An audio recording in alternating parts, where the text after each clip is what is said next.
So let's continue working on our theme. And in this video, we'll talk about the loop. And the loop in WordPress is the function to use for displaying content. On each of our pages, we have a content area, and we're going to use the loop to display that. Now, before we go on with that, we're going to edit our pages and copy the HTML from our code into WordPress. So let's start with the home page. I'll close out some of these other files.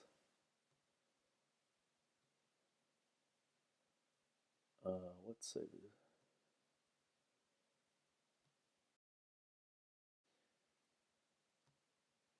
Okay.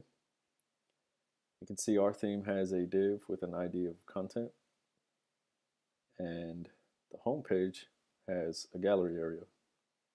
We won't worry about that for now, so we'll just take everything from within our content. Don't forget to, and we'll cut it out, save that, and then paste it into the text tab. If we paste it in like this, that's not going to work. We have to paste it into this tab so that it looks like this in our editor.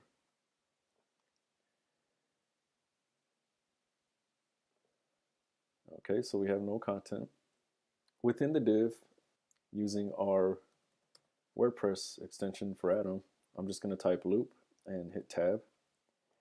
And you can see here we have the basic structure of a loop.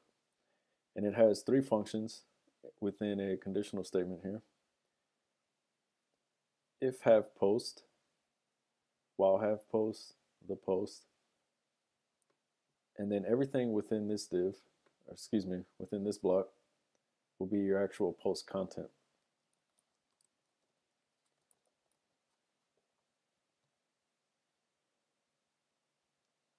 So the while loop will loop through the amount of posts for any given page that you're viewing and show the content. If we're on a blog page, it would loop through and pull in each blog post, but we'll get to that later. For now, for the home page, we're just going to show the content. And we can do that by typing the content.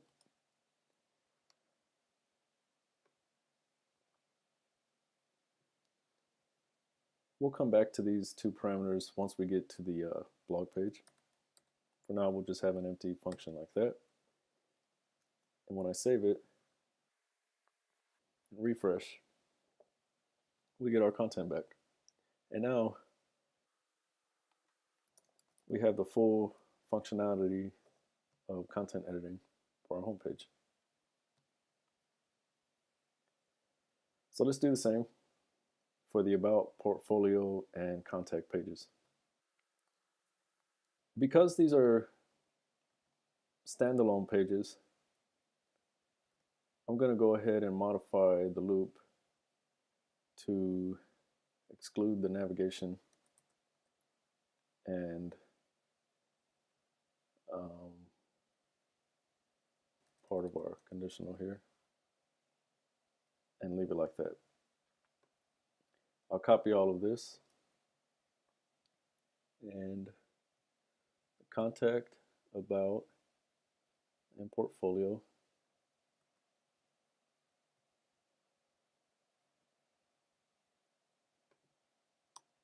Paste it in there, and then I'll cut out the HTML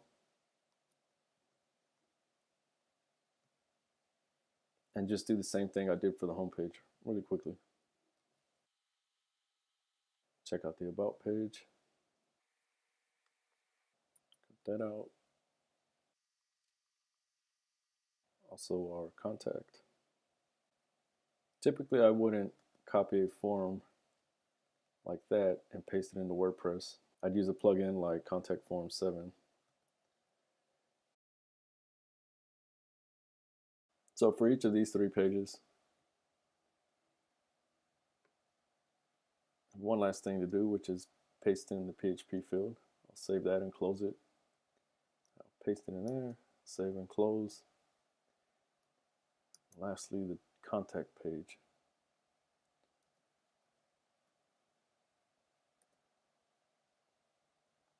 I'm going to go ahead and remove my form for now. And let's check out the rest of the site. It looks like we have a broken image here, so that could be our featured image. Maybe we'll cover that in the next video. But I think we got all our content set up within the loop. Now, for the blog page, the loop works the same way. I'll close this out and open up index.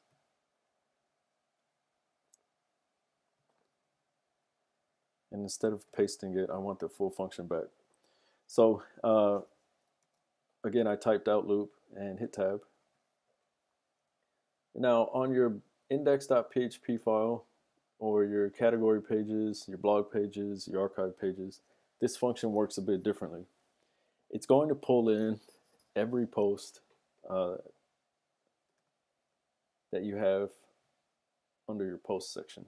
So we have pages like the about and the contact, and we have posts.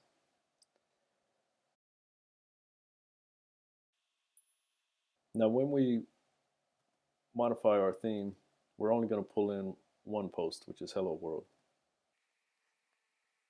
You can see in our code that for each post we have a div, a class of blog.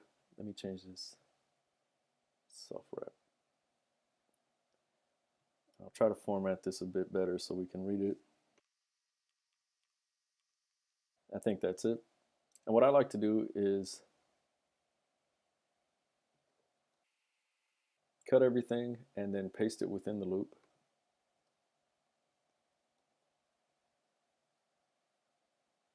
I'll just remove this one. You want to be sure to grab all of the markup that makes up an individual post. And what I mean by that is all of the HTML that creates this post item. Let's just save this for now as it is and refresh this page. And you can see here that we have one item. If I were to add a new post, our loop would return two items. So I'll just type sample post and sample blog post. I'll publish that.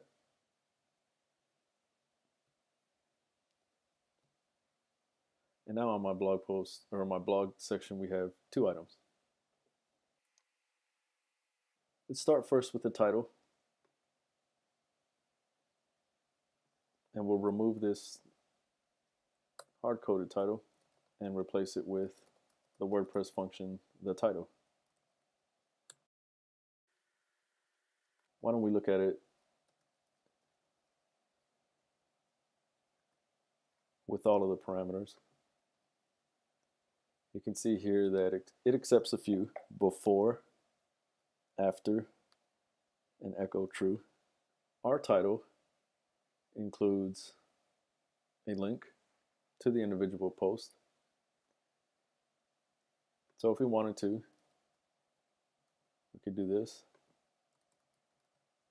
and we'd be able to wrap our title with an A tag. Now I'm not going to go this route because I still need to add a URL to that, and I want to move the function up here. So I'm not going to pass any parameters through the title. Instead, I'll just close that out with the semicolon, and within our A tag, I'm going to use the permalink. The permalink is the actual link to the individual post. For the content, it looks like we have a P tag with the read more within it. I'm going to go ahead and pull that out.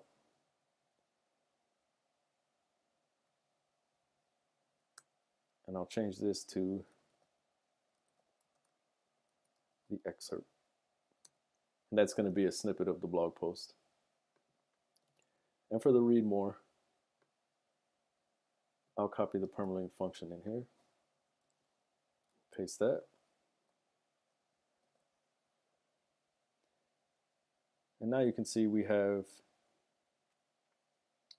our read more link, our excerpt, as well as our title that's linked.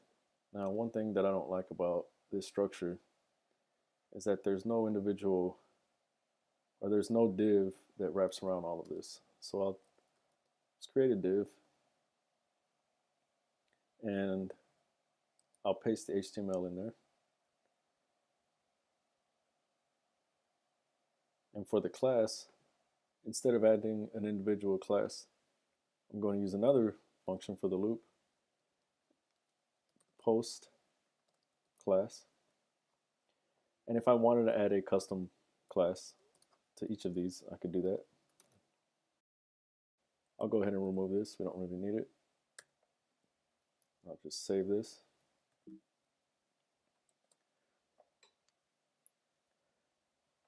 Let's inspect the page here. We can see that our class function added some WordPress classes.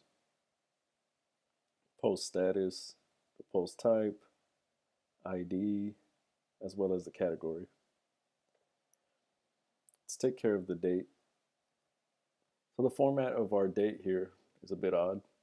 We have the month wrapped in an H2 and the day wrapped in an H3. Typically, we would use the date function, but because it's formatted this way, we need to use the time. So I'll delete the month and I'll just type out the time. Put a uppercase M for the month, and then I'll copy it. Don't forget to close that out with the semicolon. I'll paste that there.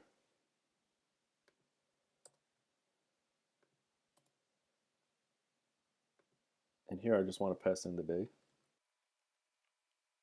When I refresh, you'll see that the month and the day number is here in our H2 and our H3. So we've got our contact page without a form. We've got our blog with our blog post, portfolio, about, and home. So all of our main content is now being pulled in with the loop, and we can move on to other parts of our page, like the featured image.